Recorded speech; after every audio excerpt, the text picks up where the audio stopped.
ناظرین کرام بدوستان ذی وقار السلام علیکم ورحمۃ اللہ وبرکاتہ۔ پاکستان سیاسی طور پر بھی اور دیگر حوالوں سے بھی بہت ہی زیادہ جو ہے وہ ڈسٹرب ہے، اور بہت ہی ایسی صورتحال کا سامنا ہے کہ مستقبل کے بارے میں ہم بہت زیادہ فکر مند ہیں کہ یہ جو آگ لگی ہوئی ہے مذہبی طور پر بھی اور دیگر حوالوں سے بھی، اس کا مستقبل جو ہے وہ ہمیں کوئی تابناک نظر نہیں آتا بلکہ بہت ہی خوفناک نظر آتا ہے۔ مذہبی طور پر جب جو ہے وہ فتنہ و فساد بپا ہوتا ہے تو یقین جانے کہ دل بہت زیادہ خوف زدہ ہو جاتا ہے کہ یہ ایسی آگ ہے کہ اس کو بجھانا جو ہے وہ بہت مشکل ہوتا ہے، اور یہ ایسی آگ ہے کہ جس کو اندر سے بھی ہوا دی جاتی ہے اور باہر سے جو پاکستان مخالف قوتیں ہیں وہ بھی اس کو جو ہے وہ ہوا دیتی ہیں۔ ریسنٹلی آپ دیکھتے ہیں کہ پنجاب اسمبلی نے ایک بل جو ہے وہ تحفظ بنیاد اسلام بل کے عنوان سے جو ہے وہ پاس کیا ہے، جس کی وجہ سے ایک آگ لگنے کو ہے، یا ایک آگ لگی ہوئی ہے بلکہ بین المسالک جو ایک ڈسٹربنس ہے اور فساد اور فتنہ پھیلنے کا جو خدشہ ہے وہ بہت ہی زیادہ جو ہے وہ منڈلا رہا ہے ہمارے سروں پر۔ پہلی بات تو یہ ہے کہ اس بل کی بالکل ضرورت نہیں تھی، اور عین اس موقع پر جب ہم بہت سارے جو ہے وہ اندرونی اور بیرونی چیلنجز کا سامنا کر رہے ہیں، اس وقت ایک نیا شوشہ چھوڑنے کی جو ہے وہ قطعاً جو ہے وہ ضرورت نہیں تھی۔ اور دوسری بات یہ ہے کہ یہ بل ایک ایسے شخص کے ذریعے سے لایا گیا جو کہ کسی پارٹی سے ایک آزاد حیثیت سے وہ ممبر پنجاب اسمبلی بنا، پھر اس کے بیک گراؤنڈ میں اور پس منظر میں ہم جاتے ہیں تو بہت ہی ہمیں متشددانہ رویہ جو ہے وہ نظر آتا ہے، اور بہت ہی تنگ نظری جو ہے وہ مذہب کے اور دوسرے مسالک کو قبول کرنے کے حوالے سے جو ہے وہ ہمیں نظر آتی ہے۔ اور پھر تیسرا جب یہ بل پاس ہوا تو وہ صاحب جو ہیں وہ اس بل کو اپنے والد کی قبر پر جا کر رکھ کر جو ہے وہ وہاں پہ دعا مانگتے ہیں۔ مجھے نہیں سمجھ آئی کہ انہوں نے اپنے والد کی قبر پر جا کر یہ بل رکھا تو اس کا کیا مطلب تھا، اور وہ کیا یہ سمجھ رہے تھے کہ میں نے اپنے والد کے کسی ادھورے ایجنڈے کو جو ہے وہ مکمل کیا ہے۔ تو میں یہ سمجھتا ہوں کہ یہ بل نہ تو مذہب کے حوالے سے فیوریبل ہے کہ اس کی حمایت کی جا سکے، اور نہ ہی یہ بل جو ہے وہ بین المسالک ہم آہنگی کے حوالے سے جو ہے وہ ایسا ہے کہ اس کی جو ہے وہ حمایت کی جا سکے۔ یہ بہت ہی خوفناک ایک صورتحال جو ہے وہ پیدا کی گئی ہے۔ میں نے اس پر لکھا بھی ہے، اور آپ کے سامنے جو ہے وہ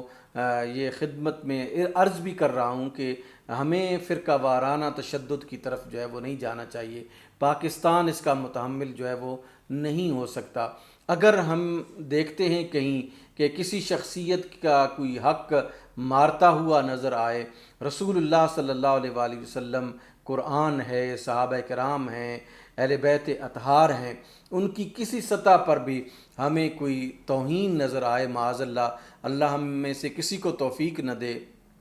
کہ وہ کسی کی کوئی توہین کرے، لیکن اگر کہیں پہ بھی نظر آئے تو میں یہ سمجھتا ہوں کہ جو مسلمانوں کے فرقے ہیں، جو مسلمانوں کے مسالک ہیں، ان کے درمیان گفت و شنید سے مسائل جو ہے وہ طے ہونے چاہیے۔ گفت و شنید سے مسائل کو جو ہے وہ ہمیں حل کرنا چاہیے، بجائے اس کے کہ ایک شخص کھڑا ہو، وہ اپنی جو ہے وہ ڈھولکی بجائے، دوسرا اس کے مقابلے میں کھڑا ہو کر اپنی ڈھولکی بجائے، ایک تصادم کی جو ہے وہ کیفیت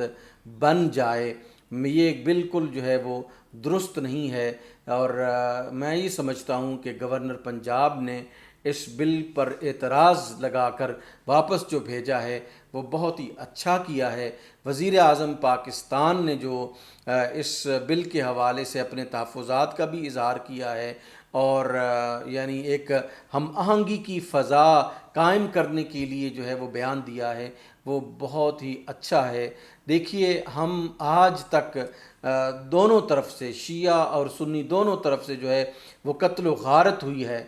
اور 1400 سال گزر چکے ہیں ایک دوسرے کے خلاف قتل و غارت ہو رہی ہے۔ نہ کوئی شیعہ سنی کو ختم کر سکا ہے، نہ سنی شیعہ کو ختم کر سکا ہے۔ ہم ایک دوسرے کو ختم نہیں کر سکتے، اس لیے کہ ہم سب جو ہے وہ کلمہ گو ہیں، نبی کی رسالت پر جو ہے وہ ہم ایمان رکھنے والے ہیں، قیامت کے وقوع اور روز محشر پر ہم جو ہے وہ ایمان رکھنے والے ہیں، قرآن پر ہم ایمان رکھنے والے ہیں، بیت اللہ کی طرف ہم منہ کر کے نماز ادا کرنے والے ہیں۔ وہ تمام جو چیزیں ایک مسلمان کے عقیدے کے لیے ضروری ہیں وہ ہم سب میں پائی جاتی ہیں، تو ہم سب مسلمان ہیں۔ ہم میں سے کسی کو نہیں چاہیے کہ وہ صحابہ کرام کی کسی سطح پر بھی کوئی توہین کرے۔ یہ بالکل ناجائز اور حرام فعل ہے، اور اس کی کسی سطح پر بھی کوئی تحسین نہیں کی جا سکتی۔ کوئی اگر خلافت کو مانتا ہے یا نہیں مانتا، ہم اس پر بحث نہیں کرتے، لیکن ہمارا یہ مطالبہ ہے کہ کسی صحابی کی، جس بھی صحابی نے ایک لمحے کے لیے بھی حالت ایمان میں رسول اللہ صلی اللہ علیہ وآلہ وسلم کی زیارت کا شرف حاصل کیا ہو اور اسی حالت ایمان میں اس کا خاتمہ ہوا ہو، اس پر کسی قسم کی جو ہے وہ طعن و تشنیع یا گالم گلوچ یا سب و شتم جو ہے وہ ہم حرام سمجھتے ہیں اور درست نہیں سمجھتے۔ اور وہ ہستیاں جن کو رسول اللہ صلی اللہ علیہ وآلہ وسلم نے پاک ہستیاں قرار دیا ہے، میری مراد اہل بیت اطہار کی ہستیاں، جن کو قرآن مجید نے چادر تطہیر کی عظمت عطا کی ہے، ان میں سے بھی کسی ہستی پر جو ہے وہ طعن و تشنیع یا معاذ اللہ ثم معاذ اللہ سب و شتم یا کوئی سخت جملے جو ہے وہ کہنا بالکل ہم حرام سمجھتے ہیں، اور ہم یہ سمجھتے ہیں کہ انسان جو ہے وہ ان ہستیوں پر کسی سطح پر بھی طعن و تشنیع کرنے سے جو ہے وہ دائرہ اسلام سے خارج ہو جاتا ہے، کہ ان کی عظمت، ان کا شرف، ان کا مقام و مرتبہ جو ہے وہ امت میں بہت زیادہ بلند و بالا ہے۔ میں یہ سمجھتا ہوں کہ اس تحفظ بنیاد اسلام بل نے جو آگ لگائی ہے، اس کا تقاضا یہ ہے کہ جن لوگوں نے، محرکین نے، جن کو پتہ نہیں کیا سوجی ہے، انہوں نے یہ بل پیش کیا ہے اور رات کی تحریکی میں چپ کے اس کو منظور بھی کرا لیا ہے، اس پر ڈیبیٹ نہیں کروائی اور اس کے مطابق لوگوں کو اعتماد میں نہیں لیا۔ اس کی جو ہے وہ کوئی قانونی حیثیت نہیں ہونی چاہیے، تاکہ ہم پاکستان میں جو ہے وہ عزت و تکریم کے ساتھ جو ہے وہ رہ سکیں۔ ہمارے پنجاب اسمبلی کے اسپیکر ایک منجھے ہوئے سیاستدان ہیں، پولیٹیشنز ہیں، وہ اپس اینڈ ڈاؤنز کو جانتے ہیں۔ ہمیں ان سے توقع یہ نہیں ہے کہ وہ کوئی ایسا کام کریں گے جس سے فرقہ وارانہ ہم آہنگی جو ہے اس کو نقصان پہنچے اور بین المسالک ہم آہنگی جو ہے وہ ختم ہو جائے۔ میں یہ سمجھتا ہوں کہ صاحبان اقتدار جو ہیں وہ اس پر ضرور توجہ کریں گے۔ والسلام علیکم ورحمۃ اللہ۔